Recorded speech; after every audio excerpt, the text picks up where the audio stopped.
The Duchess of Cambridge's parents, Carole and Michael Middleton, have left the hospital. Oh, you won't believe this one. Carole Middleton, the picture-perfect, always polite mother of Princess Kate, just flipped the royal script. Yes, you heard that right. She's always been the calm one, the gracious one, never stepping out of line. But recently, she did something no one, absolutely no one, saw coming. Something had been bubbling behind those grand palace doors for months. Whispered side-eyes turned into full-on silent wars. And then, bam! Carole said it.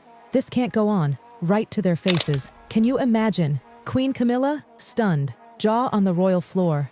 Carole's move wasn't loud. It didn't need to be. It was sharp, calculated, and oh so clear. And after that, let me tell you, Buckingham Palace was never the same again. Let's rewind to the big day, April 29th, 2011, the royal wedding. Oh, it looked magical on the outside. Flashing cameras, perfect pageantry, and both the Middletons and Windsors playing nice for the crowd. But deep down, Carole felt the chill. That day felt colder than it looked, she once whispered. Picture this, Carole standing near Queen Camilla, both with picture-perfect smiles for the cameras. But behind those smiles, a silent war was brewing. Carole didn't need anyone to spell it out. The glances, the whispers. She's just Kate's mum, not real royalty, someone sneered behind her back. Ouch. Let's not forget, Carole didn't come from castles and titles. Her father was a bricklayer, her mother worked a till. Carole herself used to be a flight attendant. And guess what? She and her husband Michael built their business, Party Pieces, from scratch. They made their life, their success, themselves. No one handed it to us, she once said. But inside the palace, that didn't matter. Backgrounds mattered, appearances mattered. Camilla, she was born into that world. She knew how the system worked. And rumor has it, she wasn't exactly welcoming.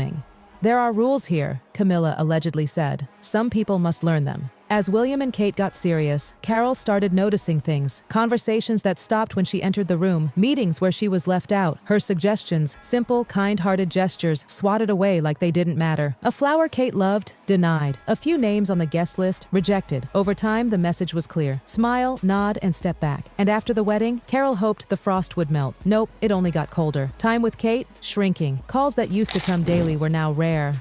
I used to talk to her every day, she said. Now, I wait for her to find time. She saw how hard it was for Kate, the pressure, the forced smiles, the heavy crown, metaphorically speaking. Kate didn't laugh like she used to. And Carole? She had to sit in the shadows like a guest at her own daughter's life. Holidays? Ruined. Carole used to host the warmest Christmases. But now, Kate and William were locked into royal obligations. Christmas at Sandringham? No exceptions. It doesn't feel like Christmas anymore, Kate reportedly confided. Then came the birth of Prince George, and Carole thought, finally, I can be useful. Feedings, cuddles, late-night help. But no.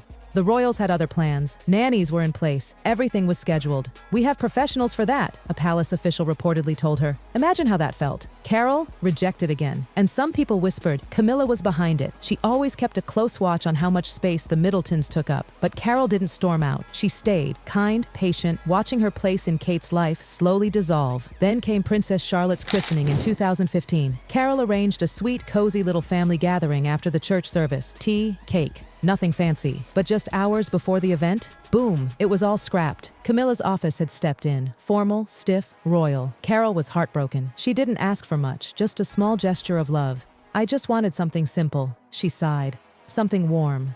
By now, the rivalry wasn't loud. It didn't need to be. It was everywhere. In every ignored message, every cold smile, every closed door. Carole didn't scream. She didn't shout. She just faded, quietly, gently. And that hurt more than anything. It wasn't a fight, she said. It was a fade. She showed up when asked. She smiled when expected. But she knew her place had been carved out far from the center. And guess who helped draw that line? Camilla. The palace kept the wall up. And Carole? She was left on the outside looking in. Behind the smiling photos and picture-perfect waves, Carole was fighting for space. Not power, not control, just presence. I raised her to be strong, she once said about Kate. I didn't know I'd have to let her go so soon. Heartbreaking, right? And oh, it didn't stop there. That christening day in 2015, it was a turning point. Outside, it all looked polished, perfect. But inside, Carole felt it. Something broke. I smiled, but my heart felt heavy, she later confessed. Year after year, Carole played by the rules. She stood back when told. She never complained. But deep inside, she was tired of being the outsider in her own daughter's world. It's hard to stand in the background when your family is right in front of you, she once said. She tried to keep peace, tried to believe kindness would win out, but it didn't. The distance only grew, and one day, Carole realized she didn't need their approval. She could step back with dignity, and she did, quietly, gently, with strength. You can leave without slamming the door, she whispered to a close friend. And that's exactly what she did. She stopped going to every royal event, didn't chase every invitation. People noticed. "Where's Carole?" they began to ask. Her silence? That was her statement. Her quiet exit was her resistance. "I only wanted to help," she said once, "not take over." But the palace had other ideas. Nannies replaced her hands-on help. Rules replaced warmth. And every time she tried to step in with care, someone blocked her way. "There's a proper way of doing things," one royal aide reportedly told her. And the biggest twist? Camilla, once the outsider herself, was now the gatekeeper, the enforcer of the very rules that had once shut her out. "She understands how the palace works," someone said, and she didn't want the Middletons to take over. Two women, two mothers, two very different roads, both strong, both proud, but only one was allowed in. This silent tug of war, one insider said, grew and grew until it finally snapped. Then came that day, November 2018, Prince Charles's 70th birthday bash, a royal affair at Buckingham Palace. Picture it, the tables glowing with crystal, the grand rooms filled with laughter, everyone smiling like everything was perfect. But behind the scenes? Oh, it was anything but perfect. The Middletons showed up like pros, smiling, nodding, dressed to the nines. But Carole, she knew, she felt it, that tightening around the heart, that look, that tone. Then, during a casual chat among guests, Camilla said something that stopped Carole in her tracks. "Some families are built over centuries," Camilla reportedly quipped, swirling her drink. "Others are still proving themselves." She didn't name names. She didn't have to. Everyone there knew exactly who she meant. Carole felt like she had been slapped, and something in her shifted. That moment changed everything. "I thought time would help," Carole said later, but it only made things clearer. She wasn't going to keep chasing acceptance. She wasn't going to play a game where the rules were designed to keep her out. She loved Kate, adored her grandchildren. But the palace? The rules? The walls? No, thank you. "You don't need a crown to know your worth," she whispered to a friend. From that point on, Carole turned inward. She stopped forcing smiles at royal gatherings. She started focusing on her business, her marriage, her real life, the life where she still mattered. But she didn't forget. Oh no, she remembered everything. She started keeping track, every missed invitation, every ignored moment, not out of spite, out of protection, out of truth. "One day, they'll ask me why I stepped back," she said quietly, "and I'll be ready." She wasn't being petty, she was being prepared. She heard whispers from those she trusted, not wild gossip, just enough to paint a picture. Things like odd charity numbers, expenses that didn't add up, private trips disguised as public duties. "These aren't accidents," she murmured. "They're patterns. Patterns that pointed to something bigger." By early 2024, the change was undeniable. The distance between Carole and Camilla wasn't just behind closed doors anymore. It was public. Take Prince Louis's school concert in March, for example. They didn't stand near each other. They didn't speak, not even a glance. "It felt colder than the weather," a guest murmured. "Prince William? Bless him," he tried. He walked between them, smiled, made small talk. But the frost? Unmovable. It wasn't just a school concert. It was the weight of years of silence, rejection, and unspoken battles finally showing their face. "This didn't start yesterday," said someone close to the family. "It's been building for a long time." But through it all, Carole held herself with grace. She didn't lash out. She didn't leak stories. She didn't do interviews. She didn't give anyone the chance to call her dramatic. "I only wanted to be part of their lives," she had said, "not the spotlight." And Kate? She tried. Oh, how she tried. Balancing duty and heart, crown and family. But it was tearing her in two. "Sometimes I feel like I'm being pulled in half," Kate allegedly told her mother. Carole saw the toll it was taking on her daughter, the exhaustion behind the smiles, the growing distance between them. "I see the weight on her shoulders," Carole confided, "and I can't lift it for her." Little by little, Carole's presence faded. Not because she wanted to disappear, but because the palace had made it clear. She wasn't welcome. "You can feel when you're not wanted," Carole said, even if no one says it out loud. Staff who used to greet her with warmth, now cold, distant, polite but short. Kate, strained, overwhelmed, caught in the middle. Carole stayed quiet, but she was watching, writing things down, connecting dots, watching as her side of the family was slowly written out of the royal script. She wasn't planning revenge, she was planning truth. And then came the day no one saw coming. February 6th, 2025. No press, no staff. Just Carole Middleton walking into Buckingham Palace in a dark coat, holding a leather briefcase. "She walked in like she meant business," said one insider. "This wasn't a social visit. This wasn't a check-in on Kate. This was something else, something big." "It wasn't a meeting," said a palace staffer. "It was a reckoning."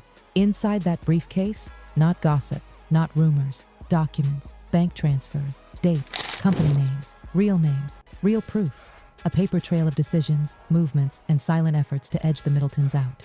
"She didn't come to ask questions," a source confirmed. She brought the answers. The palace never made a statement. But, oh, the whispers flew. Swiss accounts, shell companies, charitable donations that didn't match public records. Carole had done her homework, slowly, quietly, and thoroughly. It wasn't one moment, she said. It was all the little ones added up. She didn't yell, she didn't demand, she just laid the papers down. Cold, clean, final. This isn't about pride, she reportedly said. It's about truth.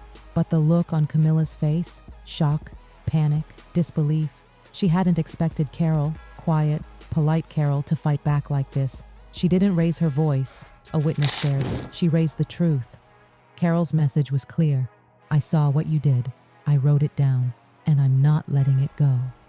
She left the palace the same way she came in, silent, head held high, that briefcase a little lighter, but the palace shook.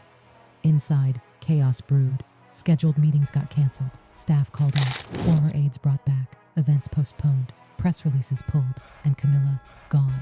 For 10 whole days, she vanished. No public appearances, no press photos, nothing. When she finally re-emerged at the Commonwealth Day event, something had changed. Her face, her posture, her energy. She looked like someone who had lost a battle, a royal expert noted. Her staff, smaller, her smile, thin, her usual confidence, gone. Something had cracked deeply, and suddenly, palace insiders started picking sides. Those close to Kate respected Carole, saw her as brave, as a mother who stood up for what was right. She didn't come to break the crown, one supporter said. She came to protect what she loves. But not everyone agreed. The old guard, furious. She crossed a line, they whispered. She brought emotion into a world built on control. But whether they approved or not didn't matter. The palace had changed. People were no longer relaxed. No more whispers over tea. Every word now calculated. Every step careful. Even William, normally the rock, looked tense, torn between loyalty to the crown and the truth Carole had laid bare. Insiders said he started reaching out to those who once worked for Princess Diana, looking for advice, for answers. He's walking the same path his mother walked, one source said. And he's feeling the same weight. Carole, she said nothing publicly. She didn't need to. She had already spoken loud and clear. She dropped a stone in still water, a close friend said, and the ripples are shaking the palace. So what happened next? People are watching her now. Not as the girl who married a prince, but as the woman who might shape the future of the crown itself. She's rising without making noise, one royal watcher said. And you know what? That kind of power? That's the kind that lasts, because while others chased crowns and clung to control, she stayed grounded in what really matters. And now, the palace may still be standing, but the future, it has a new center. Her name is Catherine, and she's not just part of the royal family, she is the royal family. She is the royal family.